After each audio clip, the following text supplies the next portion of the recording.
said? You just uploaded a video talking about everything good about the game. Now you're gonna upload a video about everything bad? I lied. Sound Dudes MG, now yap about Rainbow Six. I'm only being slightly facetious about the whole algo bait thing. Okay, I just lied again. I'm not being facetious. I am algorithm baiting. Don't get it twisted. The IRS is playing boss music outside my house. Oh, here they are right now. All right, y'all, you know the deal by now. I posted a poll not too long ago, and I asked you guys to vote off of your least favorite topic about the game. Now, in hindsight, I probably could have included something about matchmaking or, you know, just the actual gameplay experience, but these are the things that I see people tend to complain about the most. So that's why I included them in the poll. Now, to nobody's surprise, cheaters are by far the biggest complaint people seem to have about the game right now. Maybe this is an audience capture thing. I have talked about the issue a lot. So this particular population might not be an accurate data set, representative of the entire Siege community, but based off of my community, it seems a lot of people are really, really fed up with the cheater thing, which is completely understandable. I mean, it's made the game pretty much impossible to play in a competitive way right now, and the game revolves around a competitive vibe. So when that gets disrupted, it's going to disrupt the ecosystem. Bit of a broken record here. We've hammered this talking point out for the past couple of videos, and there's not much else to elaborate on. So I'm gonna move on to the next topics. But yeah, cheaters, bad. I'd really like it if Ubisoft could fix it. Please, one day. I know you guys doing your best, but I trust you for now. Balancing. Okay. This is a topic that got in the algo recently. Somebody made a video, I think it was called, for Ubisoft, it's Nerf or Nothing. He brought up really good points about the Jaeger nerfs. I remember not being a fan of the Jaeger gun nerf again and again and again. And for the sake of a video's narrative, I understand that it doesn't make sense to say that, hey, there's a clear delineation between the teams that ran the game in 2016 versus around 2020 versus around now in 2022 and onward. I've done it too in a video that I did on Couch Co-op a long time ago. But when I was watching that video, you know, so I could fairly represent it when I talked about it here, a couple of pain points. Nook getting her gun nerfed after the suppressor change really got to lean into that sort of stealthy power fantasy that Nook encapsulates with her character design. Yeah, this was a good point. I agree with this. I agree with the point about Wamai's AUG. This was more of that spreadsheet balancing that was using the wind delta that, to this day, I'm not a huge fan of. So spreadsheet balancing, every once in a while, I think it makes sense. Like what they were trying to do eventually with Jaeger, you know, when they nerfed the gadget instead of just nerfing his gun over and over again, that was smart. But, you know, just nerfing characters for the sake of nerfing them, not fun. I think Ubisoft should try to do a better job of avoiding that in the future. And if they're gonna do a much needed change, I think they need to kind of consolidate things and move things a little bit more quickly. The Solis change is a great example of that, where Solis really, really needed to have that change, but it took forever to do, and then they hit her over the nerf bat super, super hard. So removing gadget operator gameplay loop synergies, like Solis has the scanner, she can impact grenade somebody when she scans someone, right? Stuff like that. Not a huge fan of that. But another point in the video that I thought was somewhat confusing was talking about ADS changes. And ADS changes are a controversial part of the game because people tend to have one of two stances on Siege. You either think that it's a super sweaty esports game and you differentiate it from Call of Duty because it's slower, you have to drone things out, it's information-based, yada, yada, yada, there's map destruction, all that bells and whistles. Or you see heroes and then you go, esports slop! And you think it's an arcade shooter because there's a guy with cat ears. And I can understand why someone arrives to that conclusion, but that doesn't mean that that conclusion is based in reality. The game is significantly less arcadey than it was in year 1, year 2, year 3. I don't think people who bring this talking point up in the way that they do were actually around to play the game. I was playing the game back then, and that game that I played back in year 1, year 2, year 3 was very gunfight heavy. That's where like the whole Bolo mythos came from, right? The Bolo peeking stuff, the ADS speed, the quick leaning, right? That was all coined during that, you know, that really, really big run coinciding with the 2018 and the 2019 invitationals. So this idea that, oh, the game, you know, you used to have to Oscar Mike tactical over and out, and now it's all esports slop is like, no, man, that's just not correct. That's not what happened. I got to a part where he mentioned that the ADS time was slower, and this was a bad thing. And this is really confusing to me because as far as I could tell, people didn't like the utility simulator meta. Like that was the main complaint that everybody had was that I can't take a gunfight anymore. It's not a shooter game anymore. This is like League of Legends with guns. I think that people are starting to confuse vibe and art style with mechanical design, and that's not how that works. Like, I could go play Hell Let Loose and I could put cat ears on everybody, and that still wouldn't make the game any faster or any more arcadey. It would still be that kind of game. Now, do the players in Hell Let Loose, like the physical person at their computer desk, are they wearing cat ears and programmer socks? Of course. But that doesn't mean the character model is. So balancing wise, people will sometimes finally just say, I've had enough when a particular character gets a change that they really didn't like. And to a point, I can sympathize with that. I've been very critical of changes Ubisoft has done over the years. I was critical of the Jaeger saga that was going on. I was critical of taking away Buck's frag grenades. But at the same time, I do think Ubisoft has a tendency to go back and try to adjust previous changes that they made that were unpopular. It's just that sometimes you end up getting in a little bit of a too little too late kind of situation where people feel like, they were kind of left out to dry. But at the end of the day, I do think that, trying to get every character viable is a noble goal, even if it's not really going to happen in practice. The theory of it is a little bit more important to follow, in my opinion, because if you follow the theory of it, then you will have the closest to desirable outcome that you'll have. But surprisingly, with my community, balancing, not exactly the huge priority right now. It's a little bit underneath content or lack thereof of content. And this is the thing that I do kind of sympathize with. I think it's kind of lame that we don't really get new map content as much as we used to.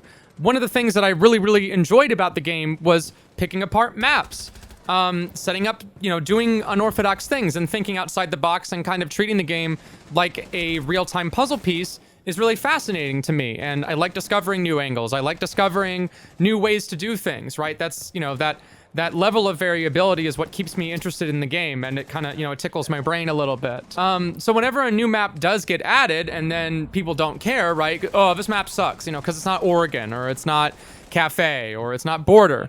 I like Oregon, I like Cafe, I like Border, but I like Siege, right? I like being able to pick the game apart. It's something that I think is really, really cool. The destructive map stuff is what separates the game from anything else on the market. So when we don't really get new map content, that's kind of a bummer to me. I was kind of bummed out when we heard, okay, it's probably only going to be, if anything, right, one map a year, if that. If I go to the roadmap on Ubisoft's website, yeah, that's no map, right? I haven't seen anything in the major features for map content this year. That really, really stinks. I think there's a reason for that. I think it's the same reason that with Operation New Blood, we basically had what was a maintenance patch, not an actual dedicated content patch. I think they're cooking up something really, really big soon, and they can't just keep flooding assets into the thing, right? The plane's overloaded, the analogy I made a couple videos ago. But it does really stink a lot. I like to break the game apart and really, really try to see what makes it work. And yeah, so no maps. I'm super bummed out about that, even more than, not necessarily new operator content or new guns. I think it'll be interesting to see if it really is Galanos that they add the Greek operator next season. I think that'll be fascinating. So that leads into my final point in the poll, talking about tonal and aesthetic choices. And not surprisingly, right, from my community, I think that a lot of people who were really concerned about the whole, Tom Clancy rolling in the grave kind of thing, left the community for reasons, which just really stinks, because I have military autism too. Like, we're not cool, man. Like, come on. But yeah, regardless of that, this goes back to balancing to a certain extent, where we were talking about the ADS changes. People have this idea that if the game looks a certain way, then it's going to play out this certain way. I think that if you look at XDefiant and you look at the tactical outfits in that game, clearly that game is not a tac shooter. That game is an arcade shooter. So by that logic, right, Rainbow Six Siege shouldn't have to follow a certain kind of mechanical vibe because it looks a certain sort of way. But the true irony about it is that people have really gotten all the definitions wrong when it comes to what is, tactical or whatever. Right? Like, if I go back to Call of Duty 4 and then I see, okay, there's no like silly skins, that game was still an arcade shooter. If I go to nowadays and you play Siege, the ADS is a million times slower than it used to be. You can see in the gunplay that it's a lot more based around positioning and peeking off a contact, right? This is all stuff that's tac shooter 101, but because there's smoke with cat ears, people think that it's not tactical anymore. Or another misconception that they'll have is they'll realize that the game is gunfight heavy, and then they'll say, because the game is gunfight heavy, they'll say, oh, it's not tactical anymore. It used to be about using your brain. And that's right. Like, the definitions are just so screwy. Tactics, when you hold a pixel angle and then you swing and then you fry somebody off the pixel angle, that's a tactic, right? That's micro decisions. That's the gunfighting. Gunfighting is the tactical part. Just because you're getting slammed in the gunfights doesn't mean the game isn't tactical. If anything, that makes it more tactical, dude. So I always get really cautious whenever people say, oh, the game's not tactical, because on one hand, some people are saying that from a place of good faith, but I think a lot of people are just mad that they don't get to cop LARP, and you know, they'll cite the E3 2015 trailer and say, remember when it used to be a real man's game? And it's like, okay, man, if you did that back in 2016, somebody would have ran around a corner and C4'd you and then gotten a triple kill with it. Because you're all stacked up on top of each other on a staircase like a bunch of morons. The 16-year-old on Adderall who made that play wasn't avoiding being tactical. The tactically expedient thing in that situation was to blow your ass sky high with a C4, right? That's just because you got slammed doesn't mean it's not tactical. So yeah, I always get a little fed up with the bad faith argumentation over the tone and aesthetics, and also the tone and aesthetics have changed. Like, look at the characters that have been added relatively recently, when Sunstark especially, when she was involved in it. Look at Grimm. Look at Solus, right? These are tactical. This is Tom Clancy. People were saying that Solus with the little bunny ears wasn't a Tom Clancy thing. Motherfucker, have you played Ghost Recon Future Soldier? What are you talking about? Give me a break, man. Tom Clancy was a fiction writer, right? Like, it was played up a little bit. That's true since Hunt for Red October. Look at the whole premise behind Hunt for Red October. A super weapon Russian submarine. Like, come on, man. Like, there's always been a little bit of a fantastical kind of like James Bond element to it. Give me a break. There's absolutely nothing wrong with wanting to play those kinds of games. If you want to go play Ready or Not, go play Ready or Not. If you want to play SWAT or freaking SOCOM or whatever, Insurgency, Hell Let Loose, Postscriptum, that's cool, man. I enjoy those games on occasion too. Like, I like Hell Let Loose. I like playing Hell Let Loose with the boys, with the fellas. But like, people in the gaming community will complain that something isn't a certain way, and then they'll get it. But because they don't understand the actual definitions of what the hell they're talking about, they'll still get mad. And it's, yeah. So tone and aesthetics, I've always just been like very iffy to talk about it, because on one hand, I think that Ubisoft has made some good faith efforts to course correct ever since, you know, when they added Yana, for example. I didn't really get what was going on there. Why are we adding a person who doesn't have any tactical, like, anything involved in this space? That was a little strange. Obviously, they can't just cut content, right? So the game's gonna go through different phases, just like a comic book, right? Like, a comic book is gonna have different kinds of interpretations depending on the writing staff and depending on the creative approach at the time. And I think the game is trying to be tactical again. So, you know, if people don't like it still, just say you want to play something else, right? Just say you don't want to play a game like Siege, but don't try to say nonsense about it because you want it to be a certain kind of way. Don't just make crap up. It's like when people say, oh yeah, you know, the invasive Riot Vanguard anti-cheat, which yeah, the anti-cheat is invasive, but then in the same breath they'll go, and it doesn't work. And it's like, no man, it works. Like, that is nonsense. That is complete nonsense. You can say one thing is true and another thing is true at the same time. It is possible. You can walk and chew bubblegum at the same time.